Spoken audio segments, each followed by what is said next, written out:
Luis Almagro, un demócrata, un político, un diplomático, que ha puesto al organismo en una situación de protagonismo donde antes meramente la Organización de Estados Americanos era una parte testimonial.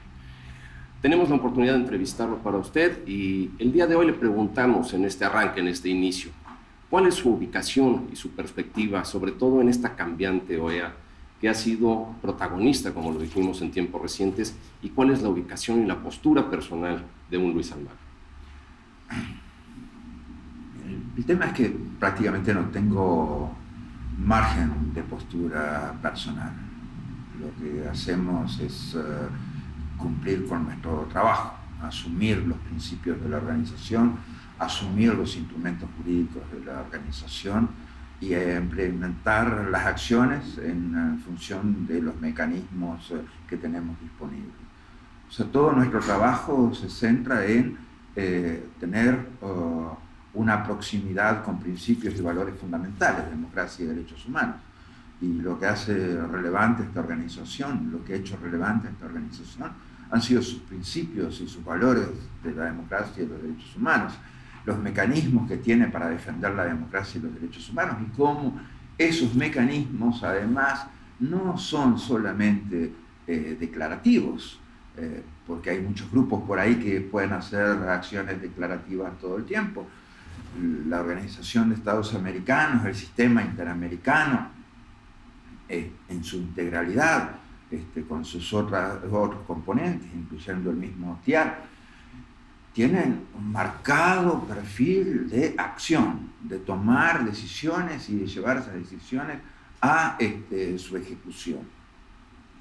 Y si lo vemos en todos los casos, sea en el caso Venezuela, en el caso Bolivia, en los casos de Nicaragua, en todos los demás casos en los que hemos tenido una acción que ha sido en muchos casos positiva, estabilizadora, de dar garantías y mejores condiciones de gobernabilidad. En otros hemos tenido que salir a defender los derechos civiles y políticos de la gente, y ese es nuestro compromiso fundamental. Todo esto que estamos hablando son, en definitiva, derechos de los pueblos. Si yo digo, hoy qué es prioritario, hoy lo prioritario es defender las democracias, fortalecerlas, que las instituciones salgan más fuertes de estos procesos y reafirmar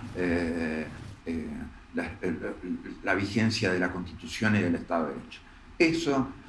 Eso es esencial, en primer lugar, también como instrumento fundamental de defensa de los derechos humanos. O sea, sabemos que donde hay dictaduras no hay defensa de derechos humanos. Es así como pasa. Entonces, lo que tenemos que hacer ahora, defendemos la democracia porque esa es la mejor manera de defender los derechos humanos. Y el sistema del Estado de Derecho y la democracia, esperemos que después de este proceso se termine de afirmar. O sea, me parece muy bien, y además creo que hay casos en los cuales se debe hacer hincapié porque resultan representativos de lo que está ocurriendo fundamentalmente en Latinoamérica, y algo en particular, porque se ha dicho en algunas posturas también de actores internacionales que se tiene la idea o se debería de procurar el desvenezuelizar, digamos, quitar Venezuela del centro de la mesa cuando estamos ante una situación verdaderamente grave. Creo que no habría manera ni habría margen de poder.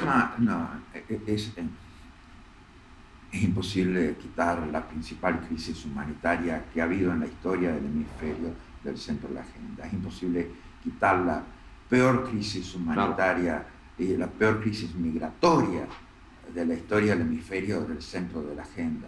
No podemos quitar la peor crisis de violaciones sistémicas de derechos humanos del centro de la agenda.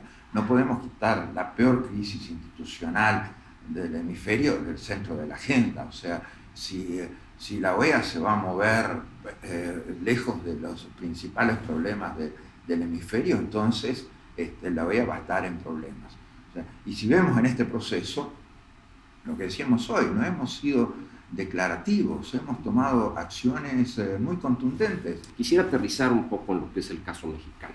Caso mexicano que proviene también actualmente en un gobierno en donde férreamente se combate a la corrupción, donde se encuentra inmerso en esta que se llama la Cuarta Transformación por parte del presidente Andrés Manuel López Obrador, pero también con una apreciación en una parte de la comunidad internacional en donde podrían existir riesgos que tienden, digamos, a esa parte un tanto autoritaria o un tanto actuante de manera férrea por el estilo del gobierno.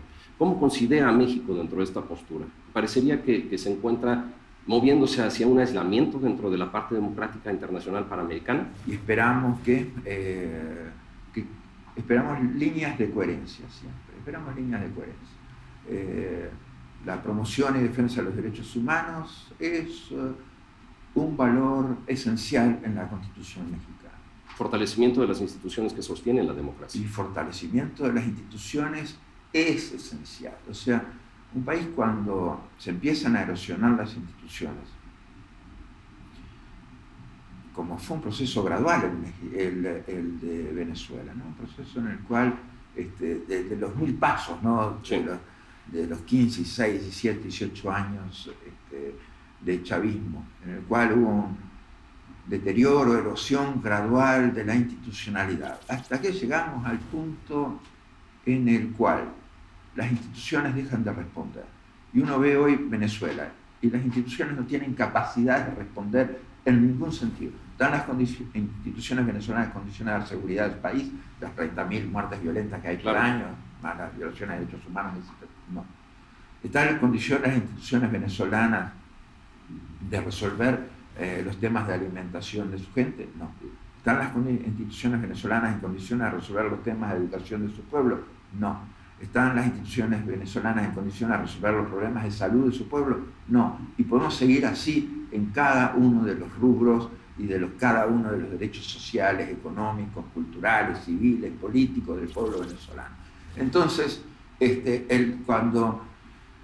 cuando se empiezan a deteriorar las instituciones, cuando se empiezan a erosionar las instituciones, esos son señales de alerta para la población. Deberían ser señales tempranas de alerta para la población para impedir que deterioros ulteriores pasen. Cuando empiezan a darse casos de cooptación de poderes, que fue también un caso venezolano,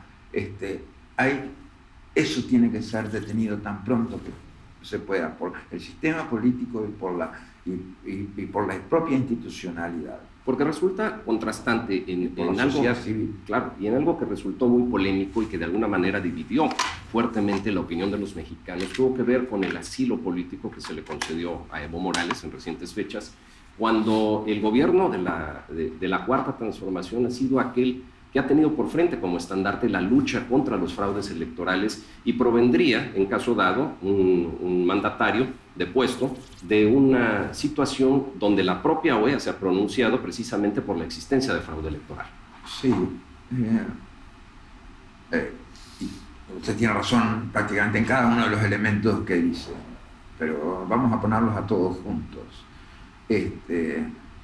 Es cierto que hubo un fraude electoral, es cierto que ese fraude electoral intentó beneficiarse directamente de Evo Morales, es cierto que eso tiene responsabilidades políticas muy duras, es cierto que esas responsabilidades políticas también pueden ser responsabilidades de derecho penal en función de esa situación. Pero es cierto también que era importante que Evo Morales saliera en ese momento de Bolivia para la estabilidad y para el bien de los bolivianos. Y creo que en ese sentido la contribución de México fue positiva y una acción que sí sirvió para generar un momento de estabilidad de ese proceso postelectoral de Bolivia. Eso sirvió para que las negociaciones entre el MAS y el gobierno de transición tuvieran más contenidos, esos contenidos fueran de institucionalización del país, de redemocratización del país. O sea que eso, en ese sentido, fue positivo. No es positivo si Evo Morales utiliza los instrumentos de protección que ha tenido en este tiempo, como asilo, refugio, para hacer campaña política, porque eso no le hace bien a su país. En este momento, Evo Morales tuvo muchos aciertos en su gestión de gobierno, que son reconocidos incluso por el propio gobierno de transición en este momento. Pero Evo Morales cometió también muchísimos errores en varios temas institucionales, de derechos humanos. Es tiempo que también Evo Morales empiece a actuar de buena fe en este nuevo proceso que está Bolivia hoy. Los esfuerzos que hace México para tener las mejores relaciones bilaterales con todos los países del hemisferio creo que es algo muy positivo. En el plano multilateral y en el plano interamericano, es como lo que hablábamos de la OEA al principio. Así es. Cuanto más cerca estamos de los principios y valores de la democracia, cuanto mejor los defendemos, cuanto más fuertes son nuestras convicciones para defender esos principios que tienen que ver esencialmente con derechos de la gente, con derechos civiles y políticos de la gente. Entonces, más fuerte va a ser la presencia y la actuación de México. Si México se retrotrae de la defensa de esos principios, que esperemos que no lo haga, que no sería algo positivo para el continente, entonces menor va a ser la relevancia de México, más aislado quedará. O sea, nuestra recomendación siempre es que los países asuman estos principios como si fueran propios, no son, son de cada uno de los países, pertenecen esencialmente a los pueblos y son la esencia del trabajo del sistema interamericano. Precisamente por el papel protagónico que ha tenido la propia organización, en concreto personificado en usted como secretario general. Y eventualmente, marzo de 2020 impone la renovación, se impone el cambio que evidentemente usted ya manifestó y estamos en el proceso para la posible y eventual reelección de Luis Almagro. ¿Qué perspectiva está en el panorama y cuál es la continuidad o cuál es el trabajo a seguir o la consolidación que se tiene de las partes que ya bien se han hecho? Lo esencial de nuestro trabajo es tener una vía que siga pegada a esos principios del sistema interamericano. Democracia, derechos humanos, seguridad, desarrollo, son pilares fundamentales y tienen una incidencia directa sobre la vida de la gente.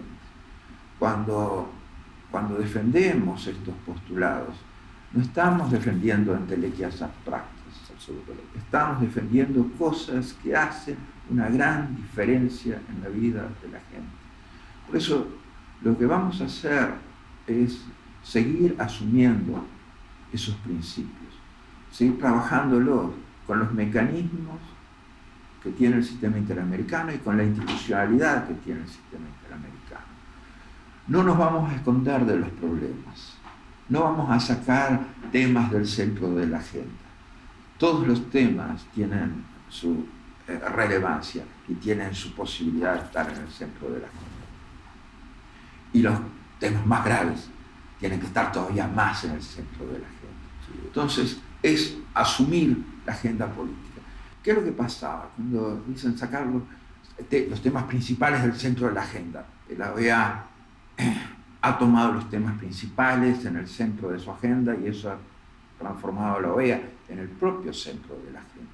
Somos servidores públicos. Estamos para que la gente esté mejor, para que la gente tenga más derechos, para que sirvamos concretamente en su beneficio. Hoy hay pueblos que sí que están viviendo mejor porque hemos asumido sus compromisos en la organización. Hay pueblos que han tenido y tienen más esperanza para recuperar la democracia. Hay pueblos que están en procesos de democratización. Hay pueblos que están afirmados en conseguir, en su obtención de mejores derechos. Pero nos quedan desafíos grandes. Tenemos un hemisferio que sigue siendo el más desigual de todos. Tenemos un hemisferio que sigue siendo el más violento de todos. Son problemas estructurales que tenemos que resolver. Pero esos problemas estructurales se resuelven con democracia y con instituciones fuertes. Sin duda. Luis Almagro, secretario general de la Organización de Estados Americanos. Un demócrata, un luchador, le deseamos siempre buena aventura, buen camino, buena estrella aliento, amistad y gratitud. Gracias. Muchas gracias. Gracias. Muchas gracias.